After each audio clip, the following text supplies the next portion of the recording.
transmit 414 points right here. waves of the air here Farming. in the arena.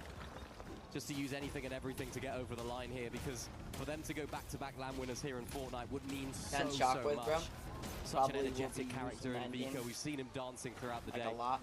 Look at the loadout difference.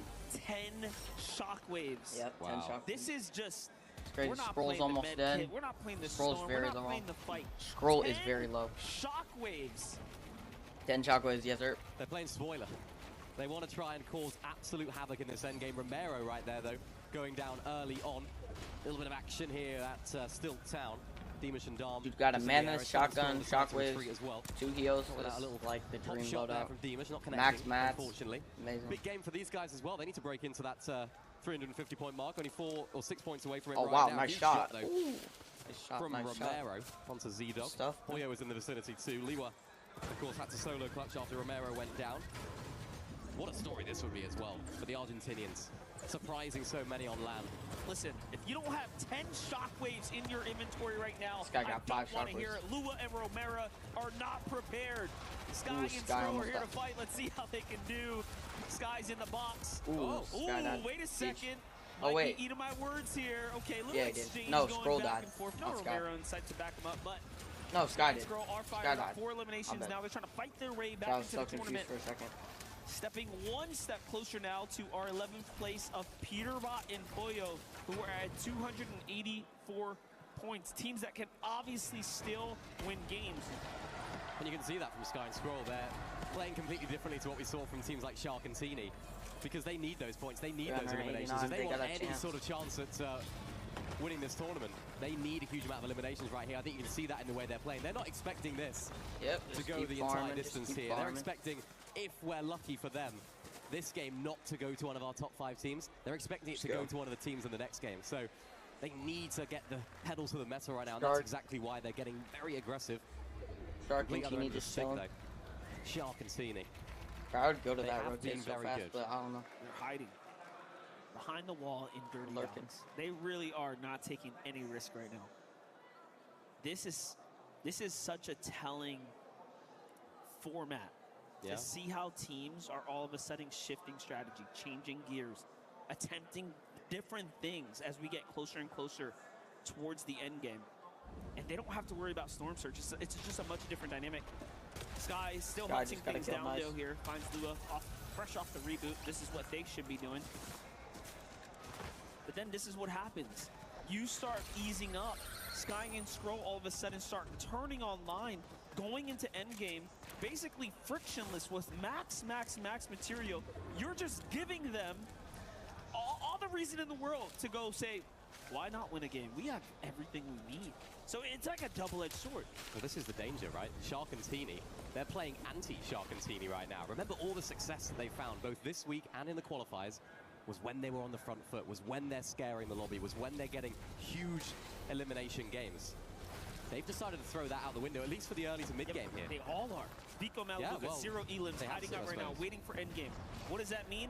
They're not putting pressure on other teams because they don't want to take the risk. So when your 5 best teams on the day at the moment with the highest point average is not putting pressure on the rest of the lobby, when already you're just allowing them to come in with max material, it's like queuing up for a zone war at that point. Yeah. It can go any which way.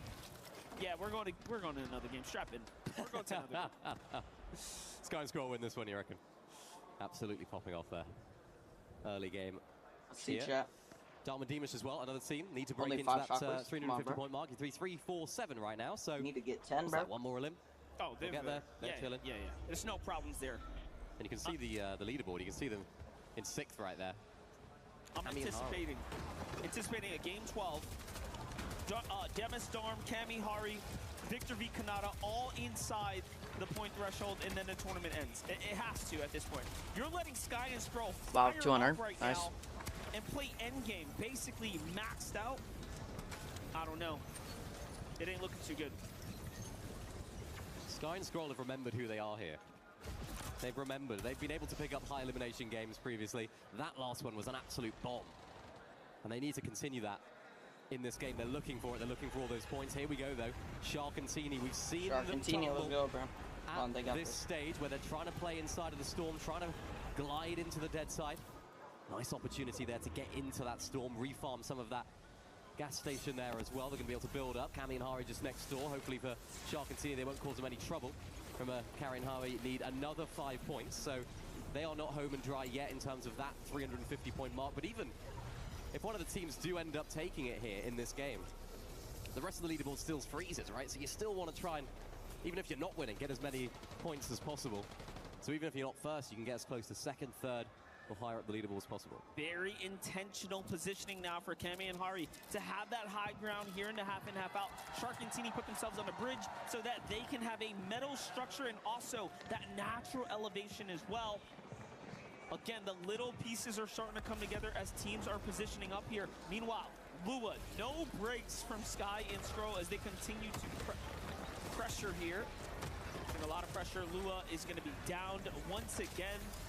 Still has just enough time, though, to reboot in. This time he should be able to get alongside his teammate Romero. It's going to be close, though, as Romero's still in the storm trying to hustle his way. He's pretty much out of time at this point. It's going to go towards him. All right. Ooh. They have a shot. Shark and Teeny got to make a big rotate here as well. You can see them making it. Very, very careful about how they approach it. Sky down. Skrull left as a solo. They've tried to go for the risky plays. They've tried to go for loads and loads of frags as early as they possibly can. And that's the risk that you take.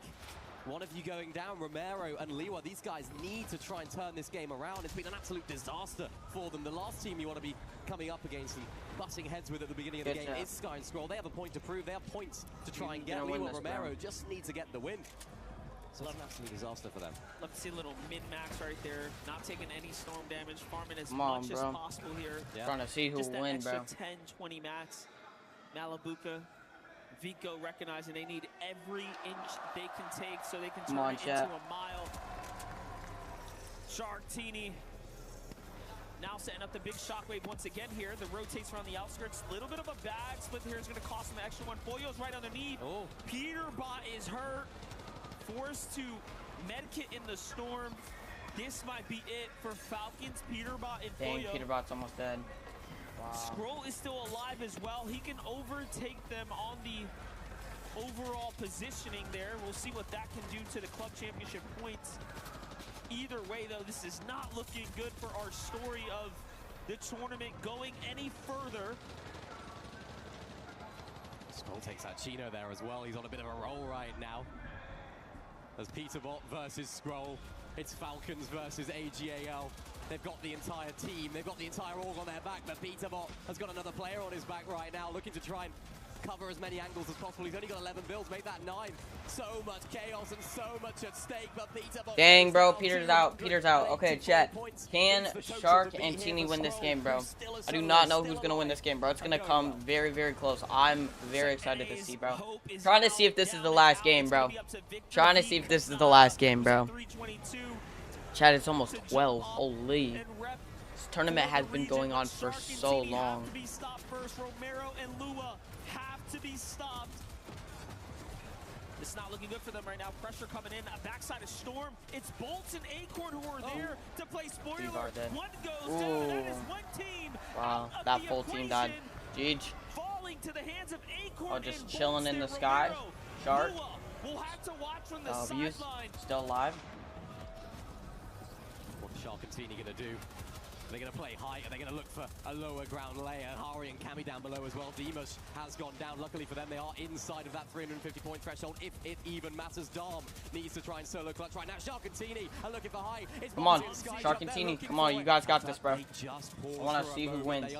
Who else is still in this game? The risk right now. Mobsy and Sky jump back off as well, popping the med kit. They need to make it towards the front side unscathed, which they do. Looking good for the French duo right now, but Josh and Josh and Ionzo still in here. Okay. It's kind of stacked. They could win the entire tour with a great game here as well. Anyone can still do it. We still have 4 teams in the race right now.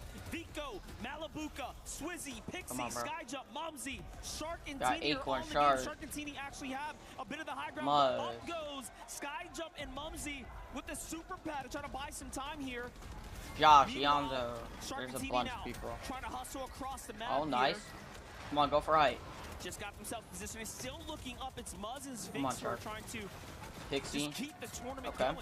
Yeah, they're more than happy to play second height right now. Pixie Swizzy have elevated a few layers as well. They're trying to get up from that low ground chaos. Zone's pulling back over. Muzz has this height. POI just below as well in that sort of I river. want Muzz Shark and going for Sphinx height, but all good, all good. Ooh, Muzz got an easy kill. Wow, nice kill. With his second Wasn't elimination too of the easy, game, they're not but going to get that refresh. dang, Monty bro, and y'all Skyjump should have went so after high in the height, sky. bro. France erupts. They're looking to Shark see and if Teeny these guys versus can Muzz, take that would the be cool. entire That'd be event. very cool. Vico Malabuka so passive so far today. They're playing through these mid-ground layers so Dang, well as bro. well. So It's all effective just in these mid-ground and positions, height, Shark or and Teeny, mid-ground, they do yeah. not want height here, Monster. All just They're trying to mid-ground. learn from their mistakes. They don't want to go too early. They They're looked at waiting height to and see then if one of the other teams are gonna Sky go jump. down. Come on, you got Monty this, is bro. down. Sky jumps by himself here. Shock Where's and his box, duo, nice. though? The body's still in the game, but no, he's gonna abandon the strategy and just try to stay in. Meanwhile, little fight breaking out here. This is Shark and Teeny Shark and targeting. Teeny. Come on, guys. Pixie right Come on, below bro. them. They're still looking up. It still doesn't feel right. It's still too early. Every single rotate they make, though, they're looking up. They got the context of height. They want to know exactly what's going on up there. They're going to take it at a moment's notice. Sky jump down. Oh, come on, Shark. That's huge from Muzz. A Teeny now has to solo clutch. So much has been spoken about Shark. Y'all should have Now, just Teeny, left it is it. your time Y'all to should have just shine. left it. Muzz and Sphinx know what's going 100 on. builds, The too. shots come in. He's gonna Only be able to 100 get the builds. pickup. Pixie and Swizzy Wow, go Pixie's for it, dead but too. Muzz and Bro, Sphinx Muzz is going crazy. Nah, Muzz is going crazy. Nah, Muzz is actually going crazy. Wow, and he just killed himself. Holy. Yo, Muzz is going nuts. Yo, Muzz on height is insane. Hold up. Yonzo's that I just saw on my red side. Back to being a duo, the dynamic duo are back, but that builds are Oh, dwindling. Shark is Playing back. these low ground layers so Shark is sneaky. back. He got Looking for the res, drop down, but cameras above, he's but only Shark 130 not health. finding it. Go down, Shark drop goes down, ahead. nice. Teeny looking Keep to weaving, try and keep follow as dodging. well. Come on, you guys Can have a they get chance. the ultimate clutch here? Also on the other Come on, side bro. of things, Vico down on low. Not too many Ooh, builds. Has to ow. scurry away. Gets all the way to low Malibuka's ground. still in here. Malabuka Wow, 400 picks up points. Josh, Ooh, gets Malibuka taken dies. out, gets shut down. Ooh. It's Yasin and Salvatore. They played such an exceptional tournament. Ooh. Can Oh, they no, jump he's their dead. way? It's a match point. Vico finds another Vico's option. dead. Wow. The stories Come are on, Shark. crumbling. Oh, wait, he's dead. Vico, No. Malabuka are out. No, Shark is come on. down. Teeny trying to play for the save, but that's not Go gonna get be your friend. enough. Go It's get the all body. up to him Nice. now. Just to Oh, try to no, get a you messed little up that bit it. of life No. here. He gets one, Oh, nice. he gets two. Come on. He's You got still in this. the game. No. Bro, who's going to win this? Who's actually going to win this? Wait, we're going to another round? The way I just heard that. And Sphinx will be the reason we extend the evening. Bro, What a tournament Muzz, so far. bro. It has been the story here, Minnie. Wow, Muzz won, bro. Muzz and Sphinx are like, Oh my gosh, bro. And this is the leaderboard, chat. We go again. There's no way, chat. 12 games, 6-hour stream. Oh my gosh, bro. And chat, we're gonna have a long break again. We're having a long break again, bro. Oh my days, bro. It's filling up. What is Darm happening? and Demis are surely going to be Generally, what is in that conversation. Hari and Cammy for sure are in that conversation. I believe maybe even Yasin. Oh, it's gonna keep me off. I don't know. Nowhere and Weave. in there. Yeah, But I'm picking up so many points. Middle East could have a chance. One more game. One more game. They it looks keep like saying that Sphinx every is time, bro. pointing to the camera. Oh my gosh. 25% chance, huh? Well, we said one more game in the last game. To be fair, you called it. You said we go to another. Surely this next one is the last one, but I always hope it isn't. We've got so much drama here. Muzz and Sphinx, they started the game really well. I think the fact that Shark and Teeny just let them be off spawn was definitely helpful in their push up the standings. That's going to earn them potentially more dollars, more earnings from this event. So happy for the NA lads as well. It's always nice to get a win on LAN. But now it all comes down to this. We're going to find out on the leaderboards very shortly about which teams are actually in. We'll get confirmation on that, but you have to imagine it's going to be one of these guys that are going to take this next game. I surely cannot see us go to game 13. Oh, no. Right? It could go. It could go. Listen, it could go either way. Peter Bonfoy still haven't made it there. Yeah. They're due for a win. Let's just be honest. Law of averages. They usually win by now, right? A couple games. They're due. You have other teams that are just like, again, coming up out of nowhere. Muzz and Sphinx, clearly capable. don't let Z-Dog and Goofy get to endgame. You know they're extending the tournament. You know OC is going to be like, yep, one more. They'll just keep pushing the finish line. That's what makes this really fun. For those of you guys at home, let us know your thoughts. This is definitely heating up here. The first ever match point format for a Fortnite tournament has our players, like, look at Malibu, head in hands. This is just incredible. You know what? With that being said, I think we need a little beat here. We need a little second. Let's get back to some scoring after this. We're going to do some math and then more Fortnite. Play is in our DNA.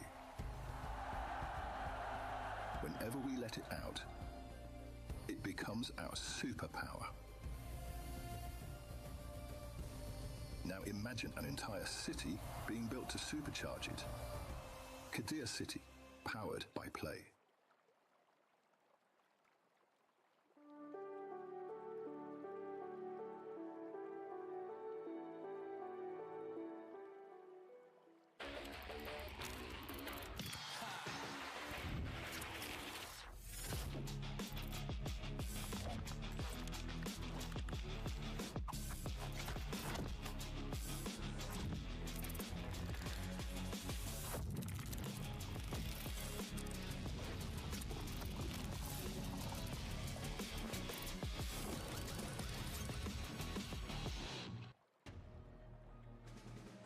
Kelly, I mean, breathless right now, speechless, some would say.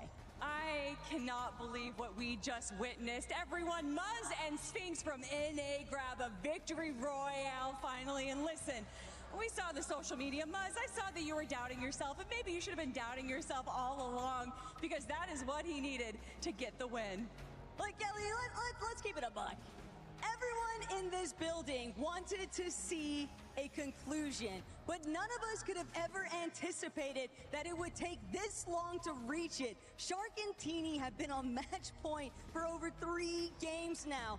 This is where that mental fortitude is really going to be the most critical part. And I feel like our mental fortitude's being tested right now as well. I mean, Shark and Teeny looked like Shark was going to go down a little early in that endgame, actually gets the res off, but then once again falling down, and we thought maybe it was going to be a Teeny solo clutch, but no, he goes down. But there's still other teams possibly going to get in there, but now we have, what, 7, 8 teams possibly up for match point. Taco, anyone can win. And what it really felt like in those final moments, too, from Vico, it was just like, hey, if it's not going to be me, it won't be you either. It's just constant spoilers being played across the board from all of these duos, and I don't even want to factor in how many teams that we're going to have on match point, knowing that there's 7 that are going to be sitting on that threshold.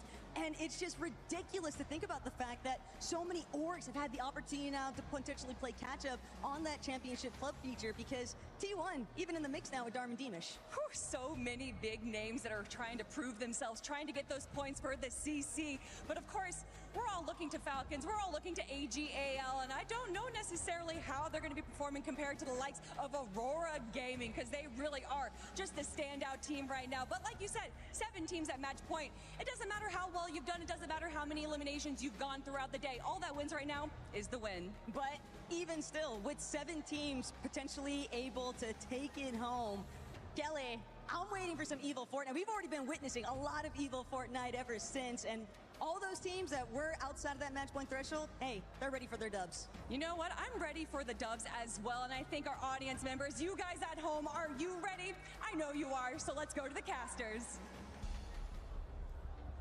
Here we go. Is this the last game?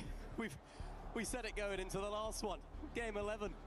Could this be it? Now, that scope, that range of teams that could take the win and take the entire LAN via this match point format has expanded.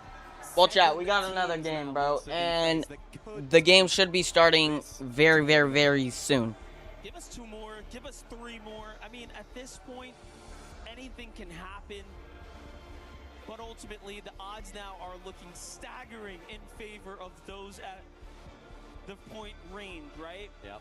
We saw from the last game what a drastic shift in play style occurred the moment, right? The moment you have 5 teams in contention, everyone else started slowing down, and then that gave runway for the Skies, the Scrolls, Yasin, Salvatore to start turning up, having these massive games, and all of a sudden putting himself in the conversation. Here we go, bro. I just heard the battle bus. Here we go, chat. Hopefully, bro, I'm hoping so much that this is the last game. I know that it wasn't bad for us to win. I mean, what are your predictions?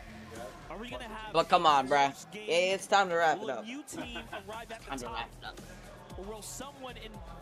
We've almost gone through all of the games. Take it off. If it does go to the last game, oh my gosh, that'd be crazy. My prediction is that Shark and Teeny will play a lot more aggressive going into this endgame. Let's go. My prediction is they'll try and take height. Yeah, Shark and Teeny, 100%. Right, we saw them looking for it. On the leaderboard, let's check the leaderboard. They Yeah, they're at. more than ever. Yeah. That this truly has Unless they died now off or one, never. but even then, that'd be really The bad. longer we go on, there's still teams that are within 10 points from the threshold. So let's watch this, chat. Here we go. Here we go. Okay, I don't know who just died. My bad. I was not looking. With it, with Swizzy, you saw Shark and We Teeny see positioning for high someone. ground, but for some reason, Vico and Malabuka were There's not Rapid. positioning Oh, this guy's to go fighting for Rapid. high. Oh, he's So I full am key in curious if Rapid. things are going to change here into this last Oh. game. It's all about timing at the end of the day, but Did he stop? Yeah, it looks like it. Slurp Rush, of course, is the map Yep, Slurp Rush. that players tend to love and favor. Mumsy, Skyjump just have to survive the Fort Crumpet here at this given time. Come on, chat. Come on, chat. It's almost over. Shark and Teeny over here. Always here. Is their POI? Come on, chat, bro. Come on, bro. New players kind of Someone gotta win this game, bro. rumbling around the area. Looking at the map here. Not too sure. We knew Muzz and Sphinx were here, but someone else has decided they want to be in this area. Who joined? 3 teams in that vicinity. Nice from Swizzy. Getting one out of the air. That was Someone Cold. just killed Cold. The player. And for Momsy and Skyjump. Wow, Jeech. Great start right here. Momsy down early. Demush and Dom are the team that are now in that top 7. They're in that threshold. 356 points. You can see on the screen they have right now.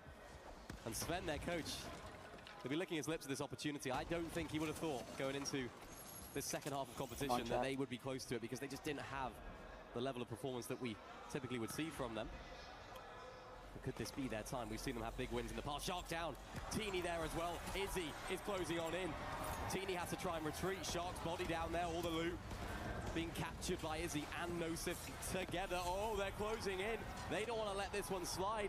Teeny's inside of the porta potty. Are they going to spot him out? They are. Teeny escapes. Oh, Nosif wow. in the box takes him down. Wow. Shark is still able to get rebooted, but that's going to set them back. They killed Shark. That was an insane play by Teeny, by the Or way. they killed Teeny. Such a huge risk for him to know he could get flushed out of there, but opt to hide there as opposed to playing defense. That could have gone south for them. Skyjump Mumsy on the offense here. They'll J-Dog. be killed, bro. Z-Dog's Bull gonna get just taken tried out killing him. there. Well played. Guy didn't have enough mats. Shark is now getting hunted down. No, Teeny getting hunted down. I'm looking at the bigger picture, the wider map that we have visuals on. There's a team circling Teeny's location currently. It remains to be determined if whether or not they know he's in there. It's actually Sky and Scroll. Nosif and Izzy have shown up. Muzz and Sphinx are now looking around saying, hold up. We see the feed. They want to get in the action. They might be the reason this goes even further.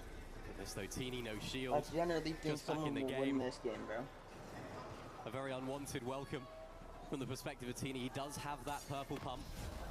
And Sky and Scroll, thankfully for him, do retreat. Shark is still alive and in this game as well. But they are so shambles, and this is really the worst possible situation they could have found themselves in. They've had a few games now to clutch up, get the win, seal the deal, celebrate at the end. But now, in the moment where it matters, they have not been able to have a solid and clean off spawn. There's so many more teams in the mix right now. And Shark there takes down Sphinx at Dirty Docks. So that's going to be huge to get their loot back as well. Honestly, Momsy Skyjump looking really solid right now. Yeah, Izzy and Nosif have almost like overwhelmed their drop. Yeah. They've just kind of parked themselves inside of the Dirty Docks. What? Still have Muzz and Sphinx there clearly, so they haven't really had up, Dad? the room to kind of branch out. And then you have Darman Demish here on the other side, just pushing the pace here. They don't even need to be this active, but they're doing it for the love of the game. Why not at this point? Demish, Darn both hurt though. Have to be careful. This could be their tournament run on the line here. If any one of them falls, the timer will begin. Y'all gonna lock in? Chino Looking for an angle, doesn't quite find it. Darm's still very hurt as well. Scrambling about. There goes the disengage. Smart move by Damage there. You know, Pablo, fantastic fighters. We don't get to see it as often as we probably should. These guys are way down on the leaderboard right now. But they're fighting for placements. They're fighting for extra earnings. There goes Shark. Flying away into the distance. Sphinx looking to try and give chase, actually just disengaging. That's no, Teeny down to Sky. We can't call them Shark and Teeny anymore. It's just Shark and then Teeny in another postcode. They're just not together. They're not on the same wavelength. They're not in each other's vicinity. This is horrible to watch if you're an Aurora Gaming fan. And for Shark and Teeny, they need a comeback of all time in this particular game. I don't think they could have had a worse start. Teeny down again. Yeah, getting farmed up the sky now. Whatever team was down by the lockdown lighthouse just caught him in the sky. This is pretty tough, you Dang, know. bro. You would think with the reload format that your game couldn't be as affected with another team contesting you, given the, you know, the way the reboot kind of works, that mechanic, but it definitely does make a difference, and it really is playing its kind of part at the moment. Take a look, it was Cammy who takes down Teeny there, and they're going to be just looking now. I'm assuming they're going to be hunting for the solo over and over. Again, Teeny down again. Yeah. He can stop right now. He can't catch a break. I think Shark's going to have to stay way far back in the storm. He's over there at Dirty Docks, having to solo clutch as much as he possibly can. Momsy and Skyjump, they've been in and around a few of these fights as well. They've been sniffing about, trying to look for some third parties in a much nicer position than the team directly above them in Shark and Teeny. They've been able to farm up. They haven't got into any difficult situations. This is a big fight, though. There's Vico Malibuca. Khan and Fade on the other side. Big shot from Malibuca. Reloads that Mammoth, doesn't connect with Faded. Vico getting inside as well, but unfortunately not able to find anything in that exchange. Khan retreating, Faded back together. Malibuca saying, yeah, you know what? Let's disengage. We can't take the risk here. Definitely a smart move here to kind of ease up. Again, as we do our updates with all of our teams kind of in the conversation right now, you're noticing the ones that are not kind of in the storm, not being held out, much better overall situation in Shark and Teeny by far. Although they are leading in total points here, the best overall team on the day, that doesn't matter. This game can end with 7 different potential champions. And that's the way this format goes. You have to win when it matters. You have to be able to stand up to the pressure. And honestly, for Shark and Teeny, they've been given opportunities. They've had opportunities to win the game. Yeah, they've had a lot of opportunities. When all they needed to do was win, and they've walked home with the title. And for Romero and Lua, they would have been so happy that that last game went to a team that weren't in that top 5, because they didn't have a great game at all. They were getting chased on throughout that entire mid-game. So they'll be really ecstatic that they get to be in this lobby as well. It's an insane fight. Peter Rapoyo intentionally saw this team parked up out there, and they came flying over. Teeny finally takes down Sky, by the way, in the feed. Peter Rapoyo v Mumsy for the airdrop right now. This is a battle to try to upgrade. And do keep in mind, they had the top of the Slurpy Swamp there. You see that mega base with all eyes. I'm thinking they're trying to position themselves as the gatekeepers right now, very much intentionally. Yeah, the Peter Von Pollo, they need to make sure this game goes to a team that isn't in that top 7, preferably them, from their perspective. When we look at the zone as well here, very, very central. So no team's going to be too upset with how this unfolds. Skyjump, Momsy, looking to make that way dead side rotation all the way back in towards that storm. You see Shark and Teeny now officially back together at Dirty Docks. Game set back a little bit though, so hopefully they'll be able to recoup a lot of those materials, a lot of those heals, a lot of those guns and weapons that we've seen them have previously. Peter Barpoyo just need 3 more eliminations and a win, and they can take this to a game 13, so do keep that in mind. Meanwhile, Darman that guy just got full lurked on. Wow. Holy. Salvatore here, a big elimination. That's the refresh that they've been looking for. They're already in contention now, as they came into this game, started this at the 350 point area. We got this, chat. Be careful here though. Darman Demon's rotating towards Logjam, way away from the zone. Zone pulls back down towards the south right there as well. Right in towards Slurpy Swamp. You can see Shark and Teeny, those pink arrows just to the right in Dirty Docks, to the east of the map. They're back together. They're looking okay, at least from this perspective. Look at all those teams with that gold number next to them. There's so many that could end up taking this one home. So much pressure on every aspect of this leaderboard. They're just chilling in Storm. And it's so exciting because you just never know who's going to walk home with it at the end of the day. A little fight at the logjam with Mini Pio and his duo there. Darman Demis almost getting themselves caught off with the ambush play there, but it all works out in the end. Meanwhile, jumping back to Comp, Cammy, nice kill. They fight Sky and Scroll. That's a full elimination, mind you, putting them they fought Sky out and of the Scroll, competition at 317, so they will not be touching that threshold, and that just might be the championship opportunity out of reach now, as again, statistically, it is becoming more and more difficult. We dare say impossible. It's going to be very, very I see Poi on beat on the height. We're watching this guy a lot because he has a chance, I guess. They're showing him a lot. Oh wow, this guy, yeah, Shark and Teeny with 500 points, W's. Okay, 500 points, bro. 500. After taking down Sky there in the Storm, everything that's insane. 500 points. Found themselves some mats. They're now in the kind of safety of this zone here. Reboots are still active. We have 30 seconds now to Zone 7 pops. Peterbot and Boyo, this is their drop spot. You can see that massive, you know, set up base they have there.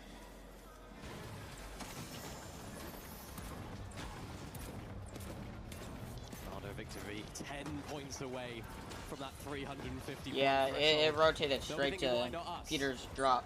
He's lucky, bro. Definitely lucky. He is definitely lucky for that. We've had upsets, we've had ups, he didn't even have to rotate. Why not us? And as reboots are now disabled. Reboots are disabled. 18 Heard of it our from teams casters. still alive fully in this game, and the zone pulls Come on, back Jack, I cannot towards wait. Slurpy Swamp as well. So Poyo and I Peter still see are looking in the prime position. Salvatore Shark and Yassine, they couldn't dropped quite off get their over the base. line in terms of 350 points. They end on 339, so they'll be hoping that someone else wins this game as well, so they can keep climbing up the leaderboard. Swizzy and Pixie, all they need is a win. Mumsy Sky Jump, 132 builds here from Mumsy, just looking to cap off right now, make this clean rotate. They're on the heels of Darman Demis. You have Lua Romero, Shark and Teeny, all of these match point duos side by side right now. Lua Romero gonna take a fight here with the team next door. As opposed to rotating early, it's Shark and Teeny who's kind of listening in here. They might actually catch a huge Shark and Teeny chilling. End up backing off. Seen some cheeky plays from them in the past. Mumsy takes some punishing shots here while they move across, but they do manage to get a little bit closer. Yeah, they got hit a little bit, but they're chilling. Go now. No shockwaves though, just on foot, so not looking too good right now for Mumsy and Sky Jump. Meanwhile, Darman Demis are the first to take a little bit of height. Peterbot Boyo still have full control of the situation right now. They go launch padding across.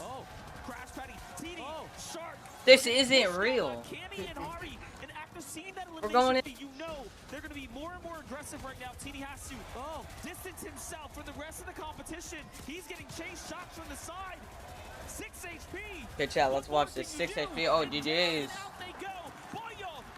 Oh, Boyo. W kill by Boyo. Let's go. Swizzy and Pixie. Is now down and out. Over to you, Mumsy, Sky Jump, Cammy, Hari, Swizzy, Pixie, etc. This is your time. Can you take it upon yourselves to win this entire LAN at the very last minute? And we can see just how that went down. Shark got taken out really early on. Teeny had to drop on down, had no bills in order to protect himself. But look at the team on high. It's Peterbot and Poyo. We have not seen the best from Peterbot and Poyo today. We've not seen the best from Peterbot and Poyo this week. But what a comeback, what a story it would be for them to push themselves into that 350-point threshold. Peterbot and Poyo have fight. Come on. That's the crazy part. I think they have a chance to win. Oh, wait. Wait, Peter almost got 300. He's close. Wait, Peter has a chance.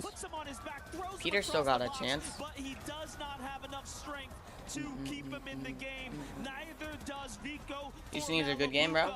We have two teams now effectively shattered, broken, dismantled, if you will. Swizzy and Pixie could be the next, but they're fighting for their lives. Swizzy getting GG, Swizzy. Just up to Pixie. Come on, bro. That is 3 teams now out Come on, bro. Potential contestation. Nice. Good kill. Are having the runway open up. Much needed refresh there from Momsy Nice. and Good kill. Good kill. This is huge for them. They still have to make this rotation, though it's really, really difficult through this building. Just ensuring that nobody's going to try and look at them from other angles. They need to do it for themselves here. They need to do it for Come on, you got this, bro. Let's see They're in it. these layers, looking for an opportunity to maybe find another refresh. The mats are going to dwindle as this game keeps on going through, holding off all of those walls, all of that pressure from the NA team of Peter and Poyo all the way up on high. Liwa and Romero still in this game as well. Dang, they could win. Let's see. Out of the 7 teams that started, only 3 full duos remain. This could still go to a match 13 as Peter Von No Poyo way. have the high ground. Remember, all they needed was 3 elims and a win, and they will be in contention for a tournament steal, if you will, at the very end. But Kami, Hari are still alive. Skyjump, Mumsy are still here. Romero's still in the game. Then you have your solos kind of lurking about. Skyjump taking some damage here. You have Faden and Khan upstairs. Kami, Hari kind of playing this mid to low ground area. They have the recipe. They have the formula. Yeah, Kami's just using every ounce They of might win. experience right now just to stay calm. Darmadima's fully eliminated now as well. We've seen you do it on this sort of stage before, Kami. Can you do it again? Cement your spot. Ooh, GG's teammates dead. Jump is Slide down. jump.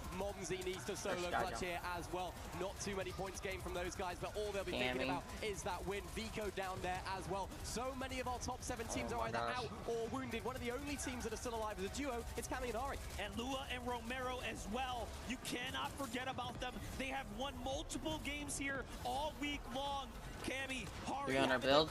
Oh, his teammate died. Ooh. Hari goes down. The crowd erupts Oh, no. for his downfall here. You can really see this sentiment starting to play in, but now it's all on the backs of Lua and Romero. Ooh, nice How kill. badly do they want it? Oh Down my goes gosh. Gino. Amazing Monster kill. shot there, but not Hopefully you quite get the securing. siphon so you get the Of points. course, the loot there. Meanwhile, a battle for high ground. Victor V takes one. Iamso goes up for height. They're contesting Peter Von Poyo. This Ooh. might go to 13. Kami looking to try and heal no whites, though he's going to be careful of that storm. Come on, as well. Kami. Liwa Romero, of course, taking out 400 right points. there as well. Josh gets Pablo Wingu, so that's duo completely 403. down and out. Liwa Go. still playing these layers, looking to try and get some Levi, control come on, on you Josh got and this, Iamso, plowing on through that box, but not finding any connections through the wall. There's Liwa using the Come on, shockwave, who's gonna the win this? overdrive Who's gonna win grenade to this, try and bro? make their way towards the front side. The issue now is they don't have builds. Liwa gets stuck. He's awkward. He doesn't know where to go. He just has to shoot his gun and hope for the best. There's still so much pressure Nice, from good kill. elsewhere, and Kami gets taken out by Liwa. Can they do it? They had a little bit of mats, but not enough to go the distance. Oh, beating They're gonna Boyer have to right force the fight here. Peter Von Poyo come down for the refresh as well. Victor V still alive, but there's a whole different team on high ground. Lua, Romero scrambling Who's on right height? now. Muzz and Sphinx are here to play spoiler. Ooh. Once again, Muzz and Sphinx Oh, are shutting good down boy, narratives here. But Lua is still in the Ooh, game. watch your back. Takes another one. Can he clutch up? He is Come the on. only remaining player No that way. can actually end No the way he wins tournament this, right right? now. But Muzz No and way he Sphinx actually wins stand this, right? between him, as does Faded up Ooh, top. Faded puts some ooh, pressure nah, here onto nah, Lua. nah. Yeah, we're Maybe definitely it's all on him up to different Faded here. depending on No who way. he decides to focus Maybe. here. Lua can still Ooh, clutch. Lua hits a ooh, shot. oh, whoa, Lua whoa, whoa, is whoa. gonna fall. We are going to Sphinx. match 13 because Muzz and Sphinx have said so. No Muzz and way, Sphinx looking for the back-to-back. Potentially another LAN win on the cards. There's actually no way, bro. Oh my gosh, bro. Chat, we're going into game 13, bro. Game 13. Chat, this is the updated leaderboard right here, bro. This is the updated leaderboard. Peter had a chance, but he sold. He doesn't have 350, it's 330 something. Peter sold because he actually had a chance to try to lock in this next game, but no, he only has 334. He gave up too soon. He gave up way too soon. He definitely could have made it. He's 20 points off, but I doubt we'll play one more game. I so doubt it. Well, chat, we're going to have a huge break, bro. Not gonna lie, I'm definitely for this. This is about to be the longest break, but then after this, this should be the last match, chat. Should be 6 hours stream. Is crazy. Many more teams to have an opportunity to be your EWC 26 champions here on the Fortnite stage. I mean, we're gonna jump on. Jacob and Taco are definitely closing the show at this point. Like, yeah, there's right. They have to. That's what we said when we sat down here. You know, if it goes to 15, it's you and I somehow at the very end. There's 1% chance that happens. Did you know that coming into this? Is that what it was? Statistically, it was a 1% chance that we would get to game 15. It's probably a 5%. Probably a 3% chance we're even this far. Who knows? Just the resilience from some of our teams that are lower down on the leaderboard. We saw it in the survival stage yesterday. A lot of the lower teams going down. They needed a big game to actually qualify through or give themselves a chance. But that's not happening right now. All of those lower teams on the leaderboard have really come out to play. And for the top teams, shambles, shambles, shambles every single time we switch to one of their POVs. They're a solo, they got no bills, they're in another box, they don't have mats. It's like, what's going on? Man, I feel like I need to call up Zeke and just get an interview with Spinks at some point. Just ask him why he keeps pushing the tournament further and further. You know, I think the community wants to know. I think the community online, at home, definitely in the crowd are loving this. This is only getting better and better, but I love it. Either way, guys, let's get a little second. I need to go rest my voice at this point. I'm going to kick back and enjoy the rest of the show. We'll be right back.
I'm up. Okay.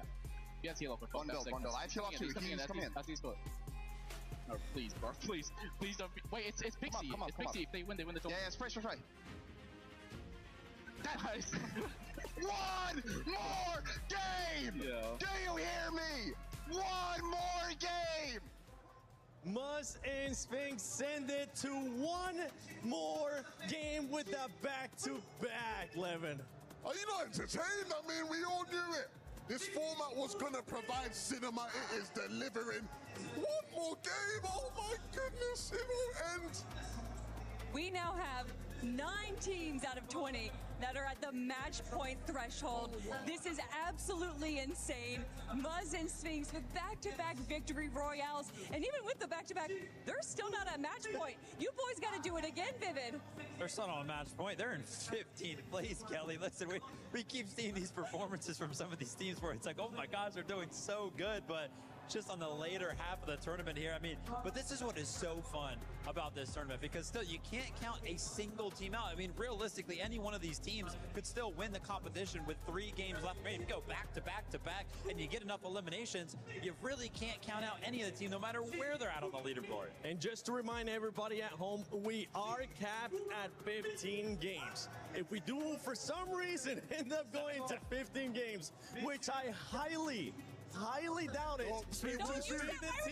Speak too soon, Seven. Oh, I'm just saying, there's so many teams too that could end up just performing in this next one and jump up to that match point. Falcons is currently putting themselves in that contention too.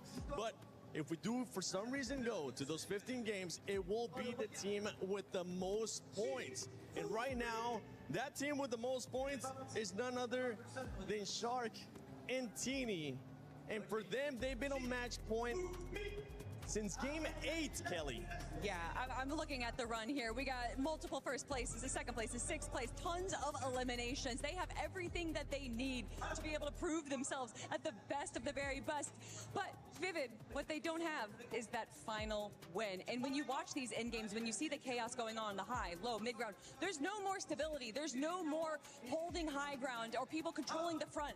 Everything is in chaos. Of course, Kelly, they do not have that win. One conversation that me and Levin were we're having. Something else they may not have anymore is the mental fortitude to actually win the tournament. They have seemingly gained the right to actually win. I mean, how many blows have they taken out where they have seemingly been in a good position? How many opportunities have they had to actually win this whole tournament, and they have faltered? It's really hard to get a read on them emotionally, though, Levin, because they always look like, you know, they're so straight-faced all the time. But me and you were like, oh, surely, like, they're just mentally out of it now. No, that was, I think, the most emotion we've seen out of them. When they went down, the cameras on Teeny, and the look on his face, it just screams, yeah, we've lost it. Like, it almost felt like in that moment he thought it was done. And I mean, with this many teams, it might be they just have to get the win now. Last time we were all up here, we thought it was going to be done, but now it is pretty much going to come down to almost a 50-50 with 9 teams out of 20. And you can just see from all these teams right here how much EU is represented right now. We have, what, 7 out of the 9 teams right now being represented by EU. Of course, we have the Brazilian team that is representing Argentina over there, and then Victor V and Canada. And again, with that asterisk on the NA West, but love to see them up here in the top 9. But, Levin, what do you got? We have to talk about Leo and Romero, right? Because at this stage in the competition, when you have this many teams who could win the game, to win the tournament, whenever we have another game that comes, there's always going to be that extra team where you're like, wow, they were this close. This game, it was Leo and Romero. I mean, of course, a 1v2 is not a favorable situation for him, but the run that they went on in that endgame, they kept running into teams, they kept overcoming it, and you just thought, if this is going to be the moment of Magic to win it all, it's going to be these guys. They deserve it. They've been so impressive, but they just fall at the final hurdle. Anybody with match point now, guys, that gets second place, I don't think they're going to get any sleep tonight. They're just going to be thinking about those moments over and over again. If for some reason it does end up going to one more game, we just saw it there on the leaderboard. Hi, Glitter. Sorry, guys. Okay, I know I'm interrupting, and I know there's a lot of important stuff to talk about, but you guys just saw in the background there was a totem ceremony going on. That's because Crossfire just completed.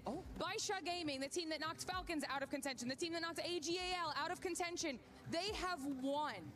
Okay? That means Liquid gets second place. However, it's big for Liquid because the points for Liquid took them from 15th place, which is a $350,000 prize pool, up to 6th place, which is a $1.4 million prize pool. That is the last opportunity they had to get points over there, but they also do have one person left in Trackmania who's already also gotten 100 points for the club, so we're going to be paying attention to what's going on over there as well, but I had to jump in and interrupt quickly for that. I'm so sorry. Thank you. You're good, Glitter. Thank you. Thank you. Keep on going around the venue here at EWC and get us some more of those updates, because there's just so much stuff going on here. And as we saw, those 9 teams currently in the match point threshold. If for some reason it doesn't end up finishing here, if for some reason Mums and Sphinx end up getting that back-to-back, I can't wait to see them just being able to get up and be like, that's right, one more game, Vivid. I do want to take the opportunity, though. Obviously, we have entered the point of competition where it's like all about the win, right? Who's going to actually win the tournament? But I kind of want to wrap back around to Lua and Romero, because they're currently sitting in 5th place. Actually, if they were to gain 21 more points, they'd be in 2nd place right now. And so often at the time when we come to international events, we talk about the smaller region teams and where they place. Hey, what did I tell you earlier? No more this small region talk. We got to put some respect on them. They might be better than NA Central at this point, man. I don't see none of them better than man. The stats don't lie, leaderboard don't lie. I think we have to give it to them at this point. But no, seriously, like where they actually end up on the leaderboard, even if they don't win the competition, like they are still fighting for a top 5 international finish right now, and potentially even more for that. So just straight up representing the Brazil region there. Impressive stuff. Yeah, they played that so well. Like you already said, it did come down to a 1v2. There's only so much that you can do, but 9 teams within contention, and who knows, by the way that it's been going, we might have another team that's from 11th or 10th all the way down to 20th that can get a victory royale, and we could have majority of the lobby that just needs a single win. And it looks like right now height doesn't consider you the 100% getting the win right now. It does not matter if you have all the mats, it doesn't matter if you have all the heals, all the opportunities. All that matters is if you're able to make it happen. That's right, if they're going to be able to make it happen. One team that has slowed down a bit, that has been able to every now and then get that French buff, is none other than Mumsy and Sky Jump. So far, especially those last couple matches, 12th, 11th, 10th, they need to find something here if they want to win it at home. Yeah, I mean, this is an example of a team where we pan to them in endgame, their setup looks all right, and you're like, okay, this is it. This has got to be the moment. we switch POVs, come back to them, everything's in disarray. I mean, nobody can seem to find them win condition. And for a team that's been so impressive, within touching distance for so long, we're all talking about how long, you know, Shark and Teeny have had match point available to them. You know, it's only just an extra game, right? Or one game less for Skyjump and Mumsy. You have to look at them and think, come on, guys, you got to get the job done eventually. Well, I mean, we used to see all these teams, even in the earlier part of the day, where they would steal height. They would try to fight for height, but this isn't stealing height. This is frantically, desperately trying to do anything you can to even just disrupt them. And it causes so much chaos, not just for the other teams, but even the teams as well. When you are moving that quickly, it's so hard to stay box to box, hip to hip, and then these teams get separated, and that's when they come to a solo, and then you just can't do much when you are solo in these end games. Yeah, high ground that game as well. It looked like there was a giant fight over high ground, but it was all amongst teams that actually were not on match point. So you can kind of chalk that up to a little bit of desperation from those teams that are obviously trying to pick up the points to reach that 350 threshold. But to me, the fact that we see no teams that need to win a game going for that high ground win condition, maybe they're just a little bit too timid. Oh, they could be. We've seen it from time to time, especially in Battle Royales. Teams, once they hit that threshold, they tend to slow down and start playing differently. Now, we've been talking about predictions. We've been talking about pick'ems. Hopefully, you guys are doing your pick'ems, or if you haven't yet, make sure you do some of the EWC Play app. Put in your pick'ems. Earlier, I had you guys predict if we were going to be finishing this last match. This one, with 9 teams currently in that match point, I'm going to have you guys predict which team is going to be taking it all. Levin, I'm going with you first. I think it would be the funniest scenario in Fortnite history if Cammy and Hari win the game and are the first team to ever win a LAN and get booed by the French crowd. It would just be like the ultimate party boober, but something we've just never seen before, and I think I'd be interested to see. Maybe they'll just embrace it, Kelly. Maybe they'll love just it. say everybody and be like, are you not entertained, It'll be the Kelly? first time we see Cammy smile this weekend. How about you? Listen, I'm going to be biased, and they've been playing so well over these last few games. Victor V and Kanata, we already got Pops. We already got them on the interview. You know that when they are at doubt, when they have no plan in mind, that's when they play their best, Vivid. I'm in for the long run here. I want us to go all the way to that 15th game. Ooh, okay. Well, time to find out if this is going to be ending in game 13 with Jacob and Taco. Vivid wants 15 games. I wouldn't necessarily be against that, but Taco, for the last 2 games already, I said, oh, this is the last one. We go another one. Oh, this is the last one. And that has been the trend so far. Muzz and Spinks getting back-to-back, blessing us all with more Fortnite. Muzz and Spinks really went from put me down in the streets of Paris to I might just take this whole thing home. You never know. The fact of the matter is they have climbed a tremendous amount of points in these past 2 victory royales, and just 50 more points, I believe, would put them in contention. One more game is not entirely out the window, but we are most definitely in uncharted territory right now, Jacob. Yeah, and if you look at the leaderboard, obviously our match point teams can win it here, but almost everyone inside of the top 17, so from 10th to 17th place, with a victory royale, maybe sprinkle 1 or 2 eliminations here, could not only bring us to another game, but Here we go, bring off us spawn. to them being on match point. Check We've this out. obviously seen crazier things happen Easy today off alone, spawn. and already Sky and Scroll going to start off with that first elimination Oh, onto his teammate Malibu. died, Scroll. And at this point, Guys, it's I'm almost up. like, who isn't on match point yet? Because we were initially thinking, yeah, it's got to be over by the time 5 teams were able to Yeah, I thought that too, bro. I thought this tournament was gonna be over Sky and for Scroll, Peter so long Bot ago. and Pollo, it's not unrealistic to think that they might genuinely be able to meet that 350 points threshold without one of our teams already inside of that top 9 for it, bringing a game home. It just goes to show how close this tournament is. Hopefully everybody at home is as entertained as we are. And let me Yeah, know a little what you bit, guys bro. think on Starting to social get media. low. Is this one of the best Fortnite tournaments you guys have seen in quite a long time? Interested to Yeah, hear it's not a bad everybody's tournament, for thoughts, sure. but 9 teams on match point. 365 for Darm and Demas. No eliminations here. And Seven said something kind of I agree with. As we see more and more teams getting on that match point status, you're seeing those same teams kind of change up just a little bit how they've been playing. Oh, it's been so apparent since the get-go. The moment that Sharky and Teeny accomplished that 350 points threshold, everyone would have expected that this should have been done by 10. And yet, that one victory royale the only one that they would need on the weekend after they've already secured so many, just continues to evade them, and they're not the only ones. That's the most wild factor to actually contemplate, because Monzi, Skyjump, Hari, Cammy, all of these teams, Swizzy and Pixie too, Lewa Romero, they've all had opportunities. They've all made it in deep endgame placements, but they're just not healthy enough to cross the finish line. They're all limping through in tatters and then just getting doused at the very end. Out of 9 of our teams, 7 of them on match point are from EU. We got Kanata and Victor V representing NA West, NA Central, depending on where you categorize these guys, but they did qualify out of NA West. And then Lewa and Romero from the Brazilian region.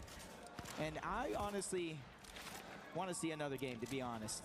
Yamzo, Josh, Peterbot, Poyo, Sky Scroll, they're still playing for the club championship. And they're not too far away from being on match point themselves, so they don't even need a fantastic game. They just need about 24 points. And the thing is, you can't even blame the players for not being able to break through with that last victory royale, despite being in contention for multiple lobbies now, because it is really difficult to hold your nerve. It's one thing when you're able to just focus exclusively on achieving that match point threshold, but knowing that everything is just stuck in motion until you actually get across with the victory royale, it is reasonable for panic to start to set in. Yeah, throughout most of this tournament, Sharktini, even though they have marked Dirty Docks, they do a little bit of a split drop. This game, they're landing close together at the actual POI, trying to have a strength in numbers throughout the course of that last game, especially the early portion. Tini was taken down, put to the blender just a little bit until they were able to catch their footing as an entire team.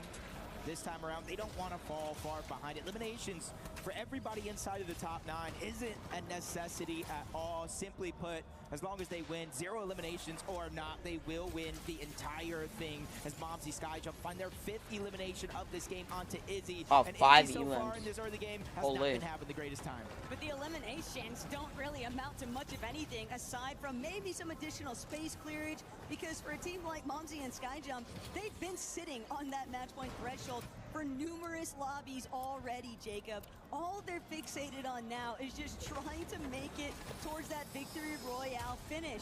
But obviously, knowing that they're not the only ones, the levels of sabotage that we have been witnessing over and over again in these final endgame moments, I just can't even fathom what it would be like. It's got to just be sickening at this point for these pros to just have to wait and know one more game despite sitting at the top for so long. Vico Malabuka, one of those teams. Even though we know Sky and Scroll for EU for their own back-to-back in terms of online FNCS majors, if Vico and Malabuka win this one, they have won the Major 2 Summit and the Reload Championship at the Esports World Cup. That would make back-to-back lands for them as well. I'm not sure how many times in the history of Fortnite a team can say they won 2 of the biggest majors in the history of the game back-to-back. Rough stuff there, though, for Bolt and A-Ford. And kind of just to elaborate on your point, Jacob, it would be a tremendous effort out of Vico and Malabuka, especially when you factor in how that Major 2 finals actually panned out for them. A 20th place position from after they left off winning Summit LAN. So for them to be able to potentially bounce back here with another LAN win on the year, a lot of people say there's going to be another game. Full sail ahead onto Globals after that, but it would definitely be an incredible feat. Yeah, especially since they do have a history of winning games in these in-person events, but Bolt's going down. He's going to be all those teams go down. On the revive, kind of having to hunt his way back onto the map. Goofy, Z-Dog, our first team fully eliminated out of this game as we continue to look around the map. Kind of see what some of our match point teams are doing. Darman, Demas, Fort Crumpet, just kind of based up, ready to go, making sure to maximize their resources, their material, and you can kind of see what their strategy is with that launch pad. They want to dodge a good portion of this end game when it comes to it. Ooh, but Skyjump and Momsy, they're not trying to allow any other contenders to throw their names into the hat. 9 is already too much company on this leaderboard. Josh, Andy, Yamzo are on their last legs here. Josh and Yamzo are barely still alive. Yamzo doing everything in his power, but he just can't escape Josh and Yamzo There won't be any 6 points for them. Match point is still going to be on the line. Unfortunate for Josh and Iamzo. 2 eliminations away. Staying alive long enough to top 14. That's all it would have taken for them to be on match point. JJ. But coincidentally enough, that's now another team out of this lobby that cannot bring us to another game. So again, we're probably looking at Muzz and Sphinx one more to back. If you guys want another game of Fortnite, but Kamihari also rotating in from the lockdown lighthouse. There's not too many teams in their path as of now. Hey, knowing that this might be Levin's ringers on the weekend, it would certainly be an interesting outcome, but it's not going to be one that'll find Kamihari too easily. Spaded Khan, Kanata, and Victor B. Just a couple of other members in this lobby who are also seeking out that victory royale. Every single duo that's inside of that top 9 right now, Jacob, all still running around the map. I'm really impressed, though, by what Skyjump and Momsy are doing so early on.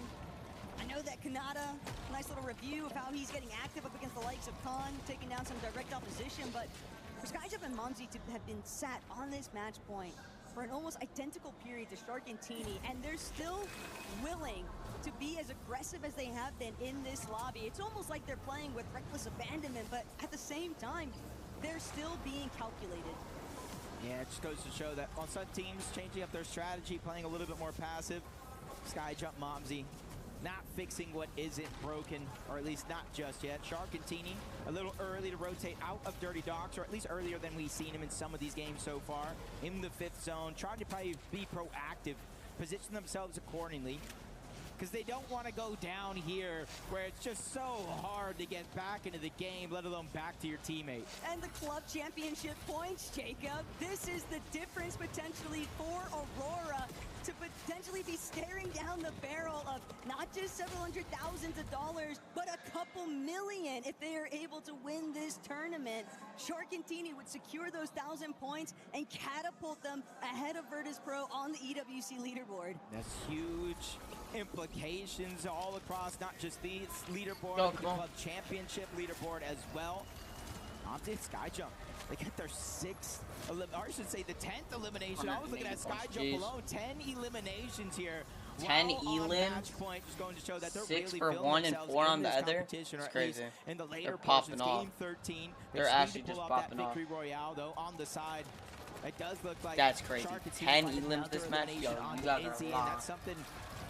Just very and then you go to this team with right 0 now. kills. Yo, that's crazy. Really hasn't been able to play with his teammate. Izzy's just been putting on respawn after respawn after respawn so far. But we're just seeing so many uncharacteristic stumbles from so many top competitors. Even drawing back to Pixie and Swizzy in that last lobby. If I'm not mistaken, I'm pretty sure Swizzy accidentally edited himself into fall damage. Could have been a chop out. Was a quick overview, but the fact of the matter is, you don't typically see pros at such a high status suffering those kinds of detrimental issues. So it's very obvious that the level of pressure that is riding on the shoulders of so many of our competitors, it's hard to ignore. And you can see down below, back-to-back game winners. Muzz and Sphinx being the nuisance here on both Shark and Teeny. Third-party shots going to come in. We can Shark just a little bit more. The bare minimum here, slap splashes. They want to save that fizz for as long as possible. It's been the huge catalyst, not only for them to kind of rotate from one point to the next, but steal away high ground and also maintain it. And I know much of the spotlight has shifted away from that secondary page of the leaderboard, but AGAL, Sky and Scroll, Falcon, Peterbot, and Pollo. Only thing separating these two teams right now in standing is one singular point. Both of them can realistically achieve that match point threshold in this match. And if there was ever a time for either of these teams to come alive, pause a delay, and potentially put their orgs back into the conversation for that club championship security, well, Game 13 might just be it. Yeah, as it stands mathematically, all they have to do is get into the top 10. They ease up that pressure just a little bit with every single elimination they get, and 16 teams are still up, so no placement points just yet. Just setting the goal on the path for them. Shark and Teeny, they go ahead and rotate to the front side of the zone, bypassing a lot of the teams that are not yet ready to make their move. Pete, Pollo, they're going to the side of the mountain. Darm, Demas up in front. Skyjump, Momsy underneath. And this is now where teams are getting smushed closer and closer together like a can of sardines. Look, if everybody's Like got a the can same of sardines. idea, Yeah. someone's going to also have to be the first to get crunched in the middle of it. Shark, Teeny trying to avoid that at all costs. They've been fighting a separate battle entirely for the rest of this lobby because they were the first ones to even achieve that match point threshold and to still be stuck all the way down to game 13. 4 additional lobbies. Cammy has been taken out. No reboot available. Vico and Malabuka putting themselves one step closer to potentially achieving that match point finish. Ari thought things were going to be okay. Now that the dust has settled, they found his teammate, but Muzz and Sphinx get found out as well. Kind of a combination of Chino, Pablo, Darm, Demas from 2 different angles. Going to angle him out of the lobby. They've had enough of his back-to-back wins. They had enough of the disruption. Now, Taco, there's about only 6 teams that can prolong this entire tournament. There's more teams on match point still in this game than there are hopefuls to bring us to match 14. And no matter how stacked the odds might be against it, Jacob, it's just knowing that that 1% even existing is going to be sitting in the back of every single one of our match point threshold teams, and it's just going to cause so many complications. If not now, then when? But Shark, Teeny, sending it one more time. They're on the high ground. Leo and Romero under a lot of duress. Minipio and Pupun just trying to evade the line of sight here from Shark and Teeny. They won't be able to get what they're looking for just yet. But Khan, finally, he's going to receive the most damage. He'll be forced to try and sift to a lower layer. Frontside position going to be very difficult to maintain. Shark is literally just destroying everybody, rotating through the sky. Victor V, Kanata also feeling a little bit of that pain. Nobody has a chance to look up just yet, other than Darm and Demas, but they're more than just looking up. They're trying to smoothly fly from one zone to the next. Wait to see where it goes before they drop down. You have to be very, very careful, Taco. We're starting to enter into different elevation changes throughout this next zone. Respect the hustle out of Hari, though. The fact that he's still up and Teeny on height. Kanata and Victor V. Could this be the heist of the century if they'd be able to steal this one away from one of these European or international teams that have been leading for so long on the leaderboard? But Salva, Yasin, they managed to escape Shark and Teeny, but now Shark, Teeny, maybe a little bit pressed. They'll opt to heal. Flowberry Fizz waiting for that moment to drop. Vico Malabuka, they're going to keep looking down because Shark, Teeny, as long as they're airborne, it's going to be very difficult for Yasin and Salvatore to actually escape. But Deemish and Darm, no worries whatsoever. Just staring down the competition in the sky. That's something they planned up until here, carrying those extra launch pads in their inventory. Launch pads are the best thing in the game right now. Just staying away from this part in the game, and you can see exactly why. Even Shark and Teeny, who are once Chat, on the high let's ground, see. they have been overthrown. Cammy and Hari have been officially eliminated. Let's see if we go into another game, or let's see if we don't. Somebody else win the game, and that somebody else could be Falcon's very own Pete and Pollo. Because it certainly doesn't look like Teeny's Shark solo. and Teeny are going to be able to get the job done. Teeny's Victor V, solo. though, taken out. Vico Malabuka starting to come online here. Teeny is down.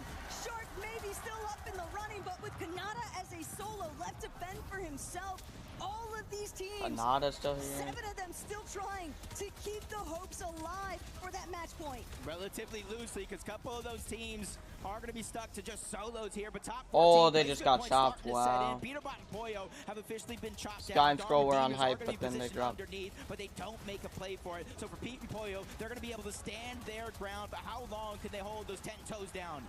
Vico Malabuka, they're still holding down this mid layer. Come on, they chat. haven't opted for the high ground just yet, but Shark is out of it. Shark and Teeny eliminated one more time. They'll be praying that this goes to a match 14, but with Darm, Deemish, Vico Malabuka, Swizzy, Pixie, and so many others still left in the running. Momsy's all by himself, though. So let's see who Skyjump wins won't chat. be able to participate ultimate. He can't breathe the revive either, so now Momsy trying to hide it out, but everyone's looking his way. He's running through materials so rapidly, he's going to be forced to drop here. 4 match point teams out of this game. Darman Demas beginning to feel the struggle, but they are able to take down Pollo as well. Not sure if Peterbot is still alive, but no, he's going to fall. Rapids going to fall. Swizzy and Pixie at the perfect time have taken the high ground. There's not too many teams that have a chance to look up, but Momsy gets a crucial elimination on the mini PO to stay alive. Momsy just needs that siphon to start kicking in, but the problem is, even with Swizzy being so high up above Jacob, they don't have that much material. They're going to be forced to drop eventually, but Sky and Skrull, they've been eliminated. They were able to Sky and Skrull are dead. Yeah, let's see who wins this round. This go any further? Yes, and Pablo Chino, the only ones that could possibly delay this one step further. Let's see, bro. Come on, bro. Pablo, he's trying everything in his power to shut this one down. Let's see. Who's gonna win this? Who's going to win this? Come on. Top 4. Vico. Vico and Malabuka still looking great, bro. They're the only duo. Or, no, there's 2 duos. It's hype versus low ground. It's hype versus low ground. It's hype versus low ground. Let's see who wins. Who's gonna win? Who's gonna win? Come on. Let's check this out. Yo, he got a exotic W's. Come on, bro. Let's see it. Let's see it. Let's see it. Oh. Oh. And that is Vico, bro. And that is Vico, bro. Vico has officially won today's tournament, bro. Holy moly, bro. A 6-hour tournament. Holy. Vico officially won it. Vico and Malabuka officially won the EWC World Cup 2026. Let's go, bro. W's, bro. I feel bad for Shark, though.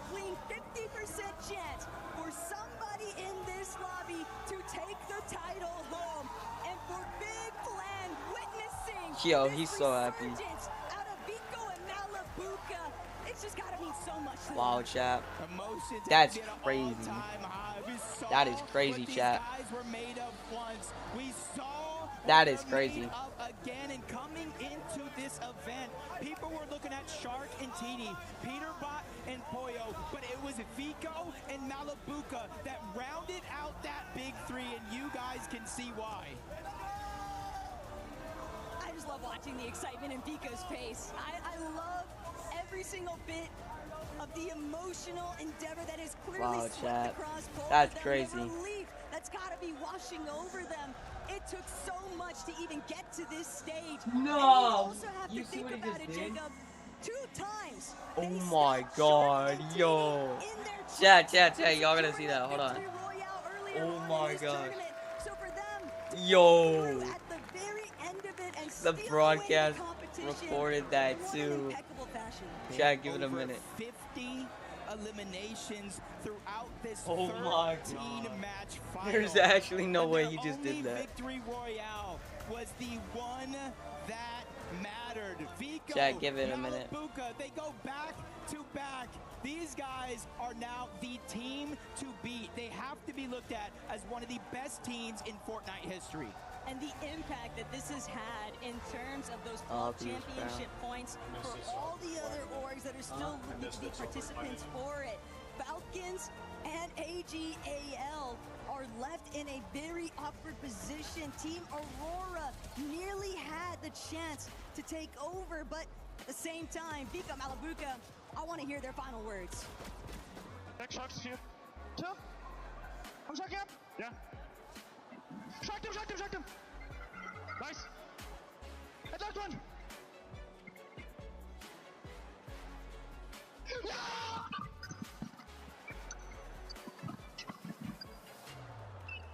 That's crazy, chat. Oh my gosh, chat. We're about to get to the clip.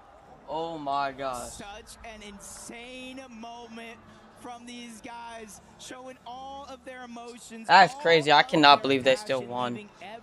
I cannot believe they won. That is crazy, bro. mom has been here all Wow. week long, cheering him on, having that support. I know with Victor V, we talked about Pops, but that parental support means so much. Dang, look at Kanata, dude. That one step further, and this isn't just Malibuca's second major 6-7, bro. Are you serious? his third major land win. Wow, Shark, dude. We're gonna have to start having some very interesting Yanzo. conversations after this one, Jacob.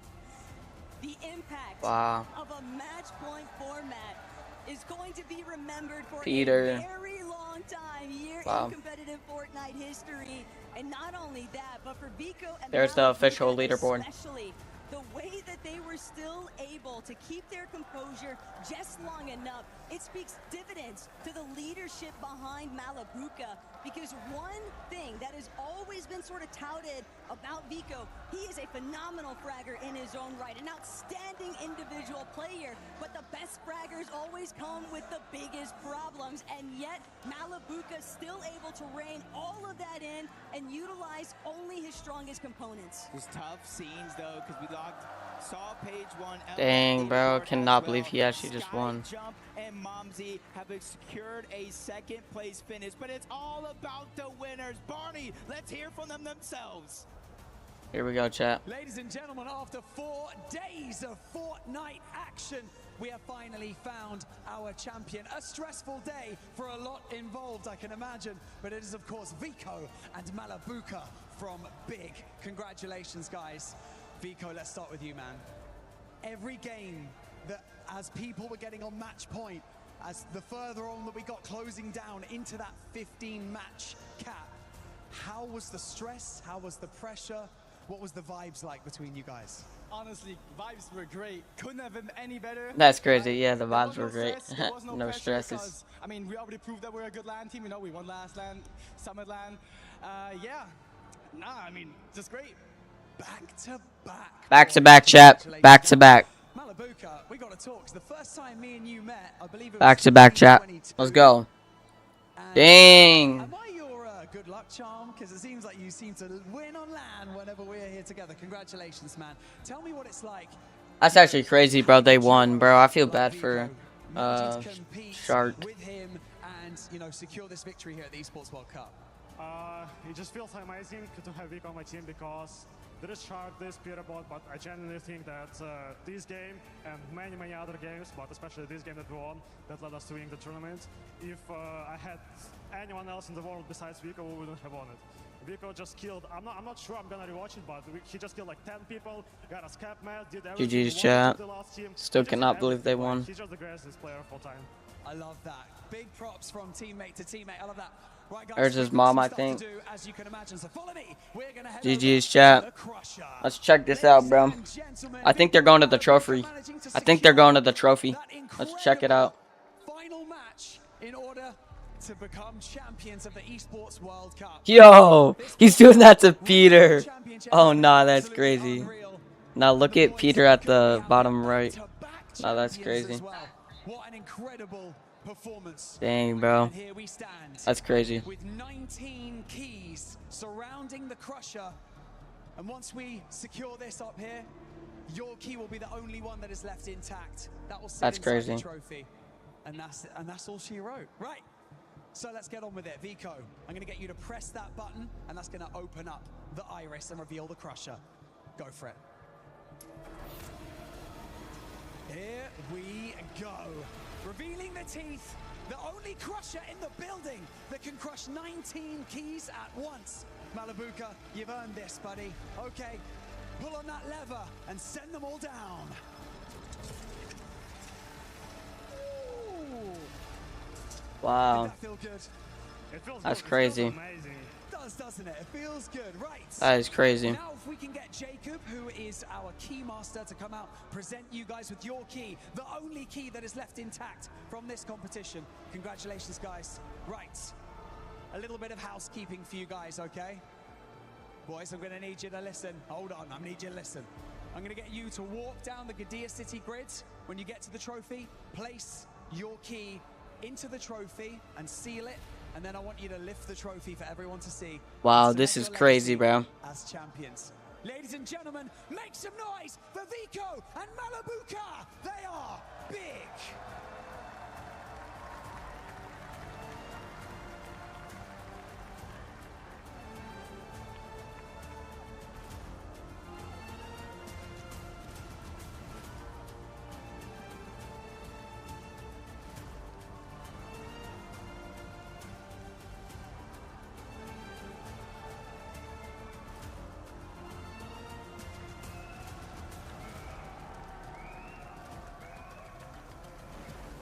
Ladies and gentlemen, your Fortnite Reload champions at the 2026. That's crazy, bro.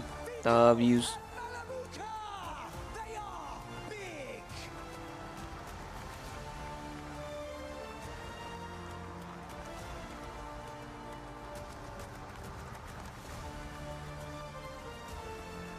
This is crazy, dude.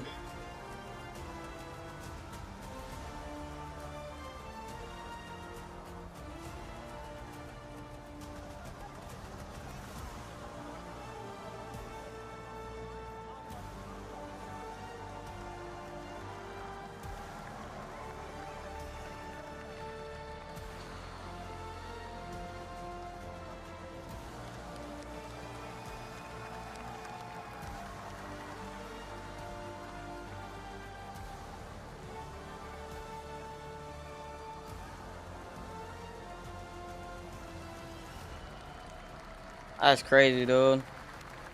Just holding it up, bro. W's, bro. Can't believe they actually won, bro. That's insane. Chat, we're watching this all the way till the end.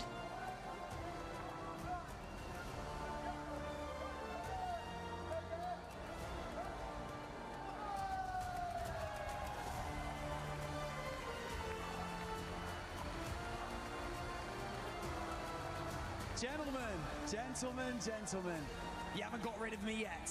Right, obviously you have the team behind you, the organization, obviously you guys are with Big, all the guys here that are with you, and of course all of the fans supporting you both here and at home. Is there anything that you would like to say to the fans who have been supporting you on this journey?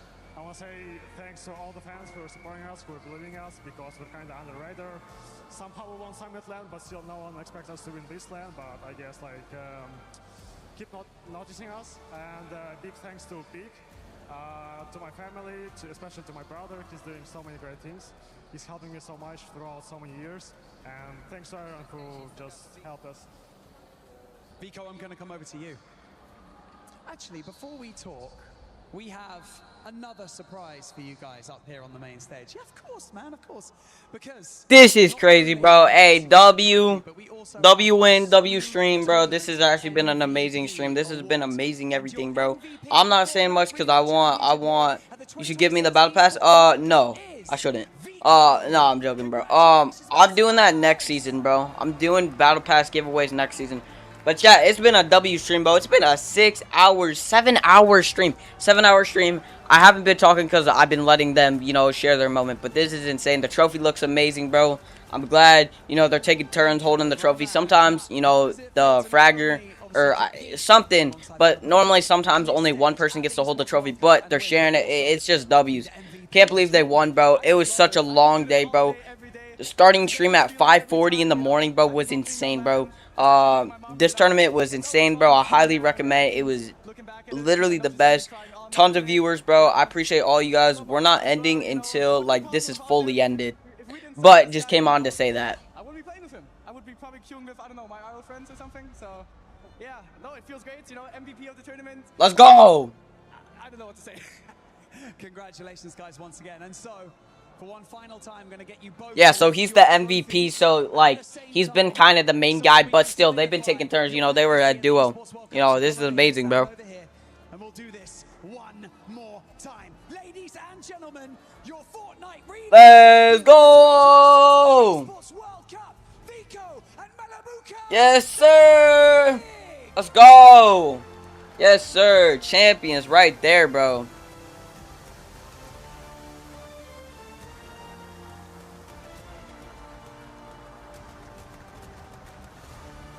Anybody trying to play some games? Anybody trying to play some games? Let me know.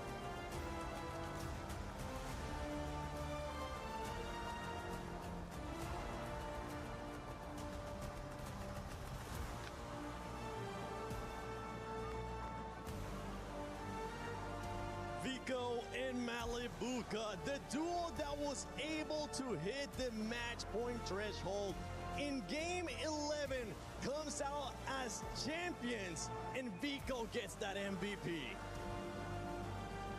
The trophy case for both of these boys is going to be filling up this year.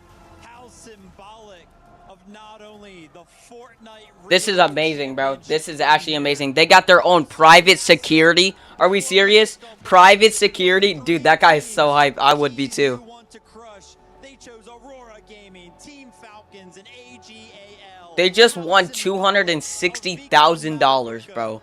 That's insane. To win the tournament. But now it's time for them to cement their name in EWC history.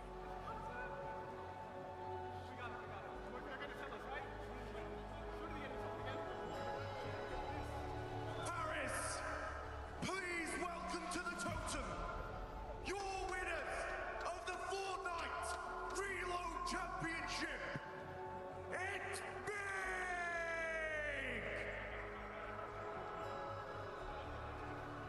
Congratulations, guys. What a huge, huge win in Fortnite. Please, show some love to the fans on the way and head to the middle. Autographs to be signed. There'll be a few more of them. What an incredible performance. How many times did we go to match point? How many stressful situations that these boys had to go through. Congratulations, and what a performance. The Fortnite fans were extremely loud, but that was absolutely phenomenal. Guys, please take your frame, insert it in the totem, and write your name in eSports World Cup history.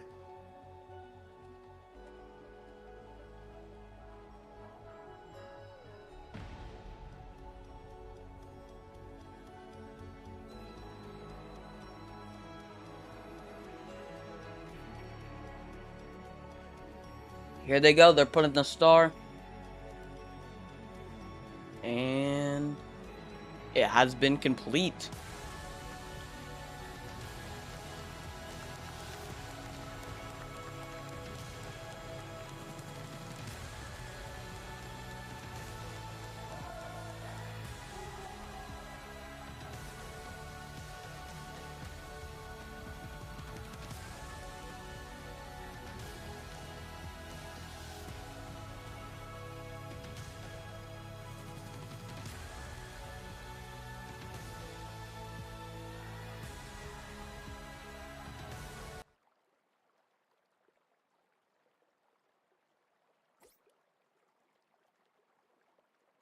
Well, chat, it looks like it has ended. So, chat, I'm also ending as well. Thank you so much for joining the stream. It means a lot, and I'll probably stream tomorrow. Thank you, guys.